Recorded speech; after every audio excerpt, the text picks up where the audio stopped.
Leïla, en quoi consiste le van avec tout ce matériel et les technologies que vous montriez au public l'autre jour?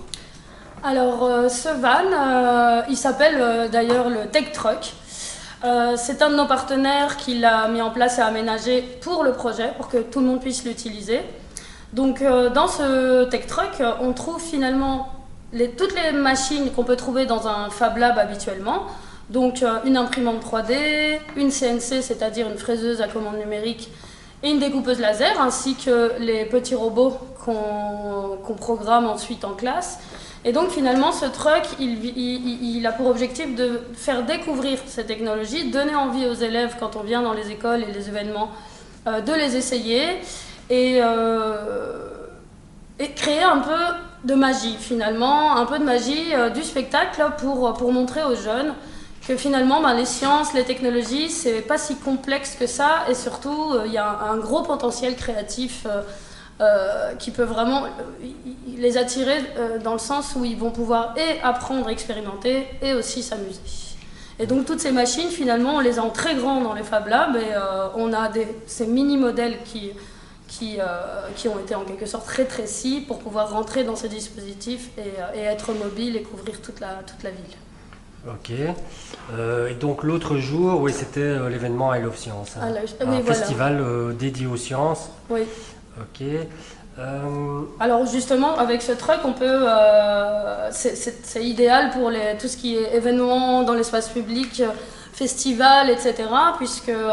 Puisqu'on peut démontrer et à la fois accueillir des gens de passage et leur faire découvrir ça. Et ce festival I Love Science, c'était justement l'objectif était d'encourager les jeunes à découvrir les sciences en général. Et dans ce festival, il y avait en interne un petit village de science truck. Et Fab Lab Mobile était présent avec son truck et c'est la seule initiative en Belgique de ce type-là. Beemaker et Fab Lab Mobile sont les seuls à avoir un dispositif mobile de ce genre dans le pays.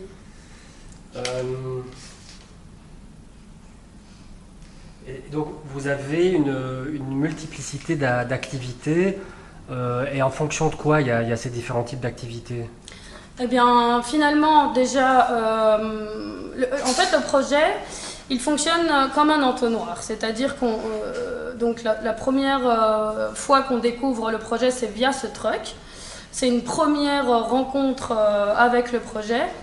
Et alors, dans cet entonnoir, finalement, resserre et en nombre de personnes et aussi resserre dans la précision et le développement de la piste qu'on suit. Avec d'autres dispositifs. Donc par exemple, un professeur ou un groupe de jeunes qui a été vraiment motivé par la découverte va pouvoir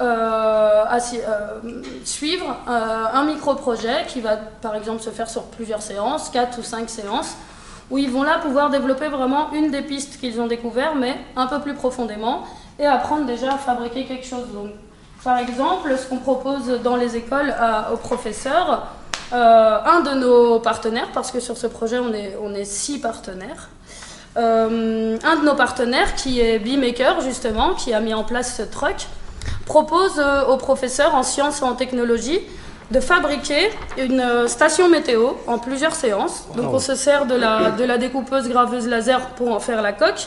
Donc ça c'est une station météo. Voilà, c'est une petite station météo qu'on peut installer dans la classe ou dans la cour de l'école. Donc il y a différents capteurs, capteurs d'humidité, accéléromètre, capteurs de température.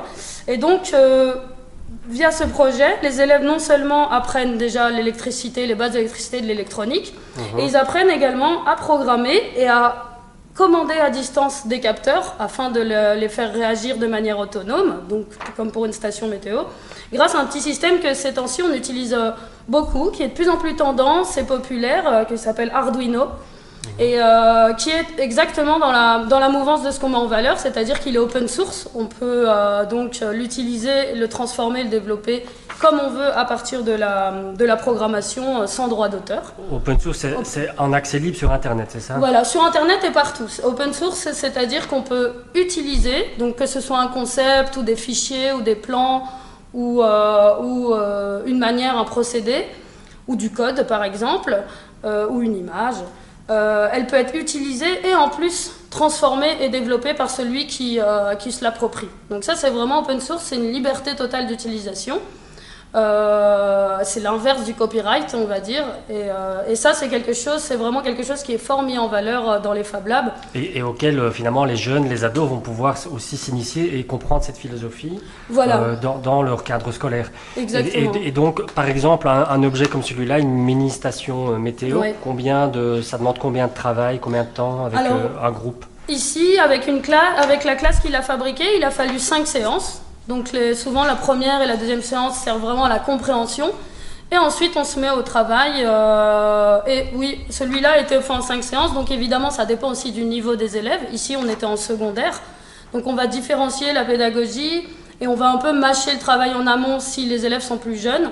Par contre si les élèves sont plus âgés et ont déjà des prérequis, alors on va aller un peu plus loin. Donc là la différenciation se fait également. D'accord. Et disons que ce petit projet par exemple, il va aussi vers éventuellement ce qu'on appelle dans notre projet un projet phare, c'est-à-dire qu'on a un partenariat avec l'IRM de Bruxelles. Ah ouais. Et l'idée éventuellement, l'idéal en tout cas, si les gens sont intéressés et ils ont l'air, ce serait de réaliser cette petite station météo dans un maximum d'écoles sur Bruxelles et ensuite de cartographier toutes les données qui vont être récoltées grâce à ces stations et les transmettre à l'IRM de Uccle qui va pouvoir justement les rendre et avoir une cartographie météo finalement globale grâce à ces stations que les écoles auront fabriquées. Donc ça c'est un peu micro-projet qui peut se transformer en un projet plus important éventuellement par la suite pour les plus motivés. Ah oui, c'est intéressant. Voilà. Et donc d'autres suivis, par exemple nous ce qu'on va proposer plus, donc personnellement la LES, le Fab Lab Cut, etc.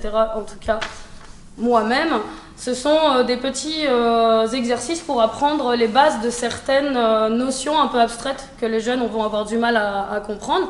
Donc par exemple, on a créé tout un tutoriel où on va pouvoir modéliser et imprimer en 3D un petit système qui permet de comprendre le théorème de Pythagore. D'accord. Alors le fait de le réaliser vraiment en pratique et de le voir s'imprimer sur l'imprimante 3D et ensuite de pouvoir l'utiliser pour comprendre le théorème. Tinkercad, c'est ça? Alors Tinkercad justement, donc on retourne dans l'open source. Réalisation d'un outil pythagoricien à l'aide de Tinkercad. Alors Tinkercad c'est un programme de modélisation 3D gratuit sur internet. Donc encore une fois on encourage plutôt à découvrir des programmes gratuits. Comme ça les élèves qui le veulent peuvent chez eux télécharger le programme en toute légalité gratuitement.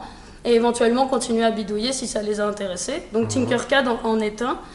Et donc utiliser ce programme gratuit pour pouvoir réaliser un modèle 3D imprimable, eh bien ça va permettre vraiment aux élèves d'être de manière ludique, d'apprendre vraiment des notions de géométrie qui leur paraissent trop abstraites et qui vont vraiment rendre concrètes et matérielles. Et donc là, la compréhension se fait beaucoup plus facilement. Donc là, je dis juste le tuto, j'ai pas l'objet. Ça c'est un tutoriel, donc c'est une fiche pédagogique que vous réalisez, vous les réalisez pour mettre en œuvre les activités dans les écoles, par exemple. Voilà, tout à fait. Donc une grosse partie de notre travail, en tout cas du mien, c'est de concevoir des fiches d'activité et de concevoir des fiches pédagogiques et didactiques pour simplifier le plus possible pour la compréhension des jeunes et éventuellement donc le programme, une fois qu'on aura une espèce de catalogue de fiches d'activité et de possibilités, une des finalités est aussi de pouvoir faire en sorte que les professeurs soient autonomes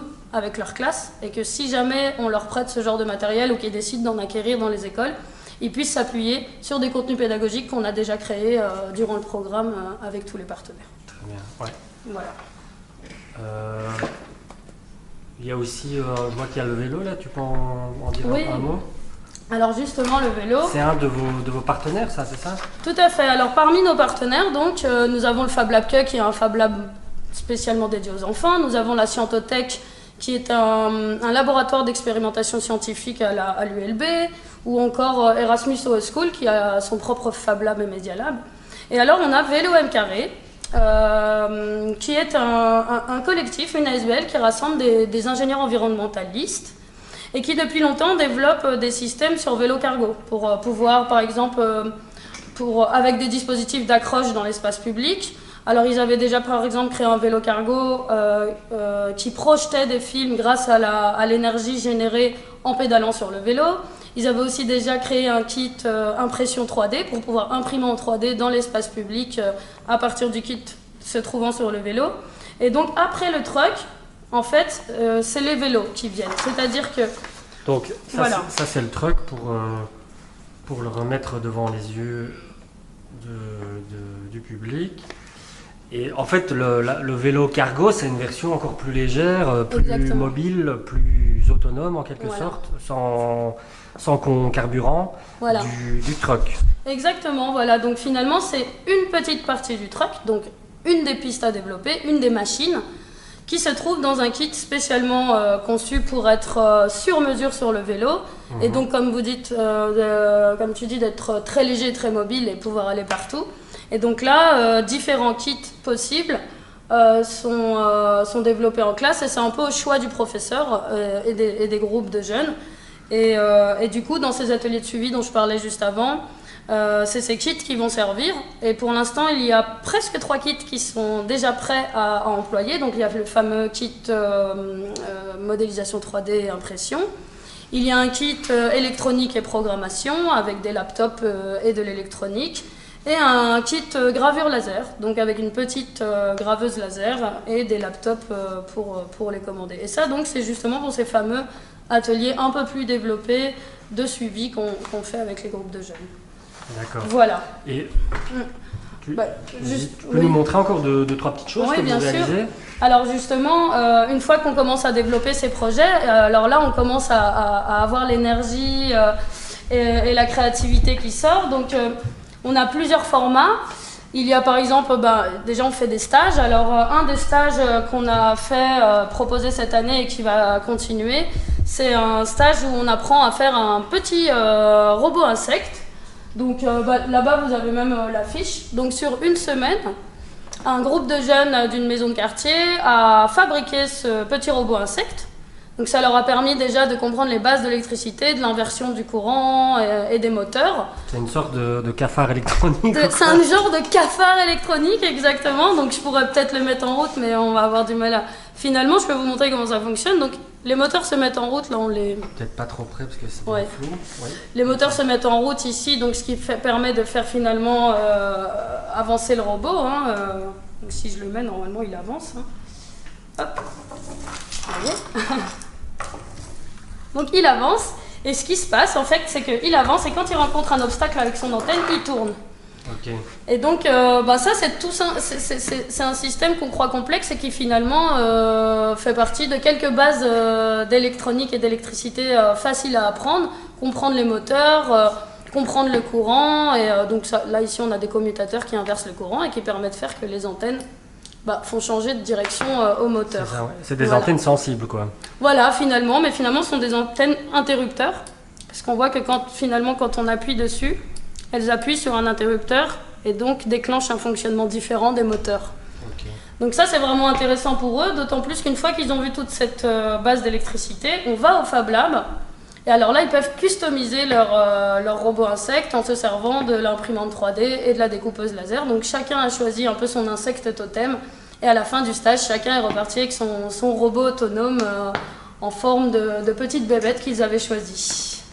Autre chose d'intéressant quand on va plus loin, justement, dans les projets justement phares, il y a eu un projet assez important qu'on a eu cette année. D'ailleurs, j'ai des impressions, j'ai des photos.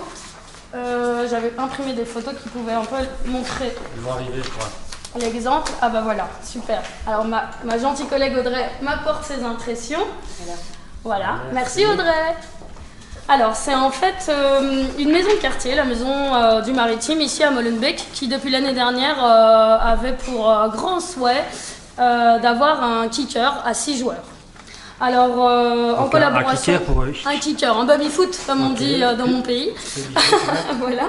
Et donc, finalement, comment on l'a mis en place? Ah oui, pardon.